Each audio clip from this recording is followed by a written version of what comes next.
नमस्कार। आज बात करते हैं एक ऐसी फिल्म की जिसने सचमुच इंडियन बॉक्स ऑफिस के सारे नियम ही बदल दिए हैं। जी हाँ, हम बात कर रहे हैं धुरंधर 2 की, एक ऐसी फिल्म जिसने सारे रिकॉर्ड्स तोड़ दिए हैं। तो चलिए सीधे उस नंबर से शुरू करते हैं जिसकी वजह से हर तरफ हंगामा मचा हुआ है। 145.55 करोड़ रुपए। सोचिए, ये वो कमाई है जो धुरंधर 2 ने इंडिया में अपना पहला दिन पूरा होने से पहले ही कर ली थी। और इसी आंकड़े ने एक ऐसा इतिहास बनाया है जो शायद ही कभी भुलाया जाएगा। धुरंधर 2 बॉलीवुड की पहली ऐसी फिल्म बन गई है जिसने ओपनिंग डे पर ही 100 करोड़ का वो मैजिकल फिगर पार कर लिया। तो सवाल ये उठता है कि ये कामयाबी आखिर है कितनी बड़ी? मतलब इसने इंडस्ट्री में किस तरह का भूचाल ला दिया है? चलिए इसी को थोड़ा और समझते हैं। अच्छा, अब जरा इस चार्ट को देखिए। ये अपने आप में पूरी कहानी कहता है। एक तरफ है जवान और एनिमल जैसी बड़ी बड़ी ब्लॉकबस्टर्स, और दूसरी तरफ है धुरंधर 2 जिसका ओपनिंग डे कलेक्शन इन सब से कहीं आगे है। फर्क साफ नजर आ रहा है। ठीक है, तो अब ये समझते हैं कि पर्दे के पीछे की कहानी क्या है। आखिर ये कौन सी फिल्म है जो बॉक्स ऑफिस पर इस तरह का तूफान लेकर आई है। तो ये है फिल्म से जुड़ी कुछ बेसिक बातें। डायरेक्टर आदित्य धर, स्टारकास्ट में रणवीर सिंह, आर माधवन, संजय दत्त और अर्जुन रामपाल हैं।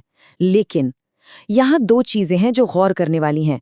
एक तो फिल्म की लंबाई 3 घंटे 49 मिनट, और दूसरा इसकी ए यानी अडल्ट रेटिंग। ये दोनों बातें इसकी जबरदस्त सक्सेस को और भी ज्यादा चौंकाने वाला बना देती हैं। तो जॉनर है स्पाई थ्रिलर्स। ये फिल्म एक डायरेक्ट सीक्वल है जो एक एजेंट की कहानी को आगे ले जाती है। उसके डार्क पास्ट और पाकिस्तान में चल रहे गैंग वॉर के इर्द गिर्द ये कहानी घूमती है। और कहानी को और ज्यादा दिलचस्प बनाने के लिए मेकर्स ने फिक्शन को असल दुनिया की घटनाओं से जोड़ा है। नोटबंदी से लेकर दाऊद इब्राहिम और अतीक अहमद जैसे नामों का जिक्र, इसने फिल्म को एक ग्रिटी, रियलिस्टिक फील दिया है। और हाँ, थोड़ा कंट्रोवर्शियल भी बनाया, जिसने शायद दर्शकों को और खींचा। अच्छा, फिल्म पैसा तो खूब कमा रही थी, पर सवाल ये है कि क्रिटिक्स यानी समीक्षकों की नज़र में ये फिल्म कैसी थी। चलिए देखते हैं। यहाँ कहानी में एक दिलचस्प मोड़ आता है। क्रिटिक्स की राय एकदम बंटी हुई थी।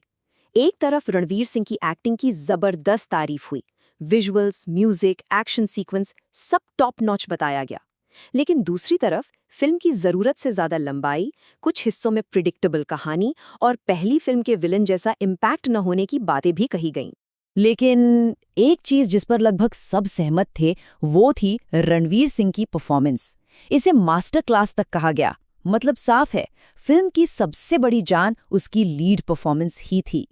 पर फिर से इस नंबर पे आते हैं। 3 घंटे 49 मिनट, मतलब लगभग 4 घंटे। आज के दौर में मेनस्ट्रीम बॉलीवुड फिल्म के लिए इतना लंबा रन टाइम रखना अपने आप में एक बहुत बड़ा रिस्क था, लेकिन लगता है ये रिस्क पूरी तरह काम कर गया। तो क्रिटिक्स की मिली-जुली राय के बावजूद पैसों की बारिश रुकी नहीं। तो अब जरा इस कमाई के कीर्तिमान को थोड़ा और डिटेल में समझते हैं। ये पैसा आया कहाँ से? ये चार्ट साफ साफ दिखाता है कि इस तूफान का सेंटर कहाँ था। हिंदी बेल्ट। देखिए, 99 करोड़ से ज्यादा सिर्फ हिंदी वर्जन से आए। हाँ, तेलुगु और तमिल से भी ठीक ठाक कमाई हुई, लेकिन असली गेम चेंजर तो हिंदी ऑडियंस ही थी।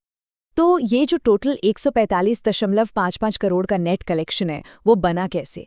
देखिए, पेड प्रीव्यूज से ही 43 करोड़ आ गए। ये एक बहुत ही स्मार्ट मूव था। और फिर ओपनिंग डे पर तो सारे दरवाजे ही टूट गए। 102.55 करोड़। इन दोनों को मिलाकर बना ये ऐतिहासिक आंकड़ा। लेकिन रुकिए, ये तो सिर्फ इंडिया की नेट कमाई थी। अगर हम वर्ल्ड वाइड मार्केट को भी इसमें जोड़ लें तो पहले दिन की ग्रॉस कमाई का अनुमान है लगभग 240 करोड़ रुपए। ये नंबर तो वाकई अविश्वसनीय है। तो ये सारे नंबर्स, ये सारे रिकॉर्ड्स हमें एक बड़े सवाल पर लाकर खड़ा कर देते हैं। क्या ये बॉलीवुड के लिए एक नए अध्याय की शुरुआत है? और ये सवाल इतना जरूरी क्यों है? क्योंकि धुरंधर 2 भारत की पहली ए रेटेड यानी अडल्ट्स ओनली फिल्म है जिसने इतनी बड़ी ओपनिंग की है। अब तक यही माना जाता था कि ए रेटेड फिल्मों के दर्शक सीमित होते हैं, उनकी कमाई की एक लिमिट होती है। इस फिल्म ने उस सोच को पूरी तरह से बदल कर रख दिया है। तो इस फिल्म ने उस पुरानी धारणा को तो तोड़ दिया है। लेकिन अब सवाल ये है कि क्या धुरंधर 2 की ये सफलता सिर्फ एक इत्तेफाक है, एक वन ऑफ फिनोमिनन, या फिर ये भारत में अडल्ट रेटेड बड़े बजट की ब्लॉकबस्टर फिल्मों के लिए एक नए, ज्यादा साहसी दौर का आगाज है? इसका जवाब तो खैर आने वाला वक्त ही देगा।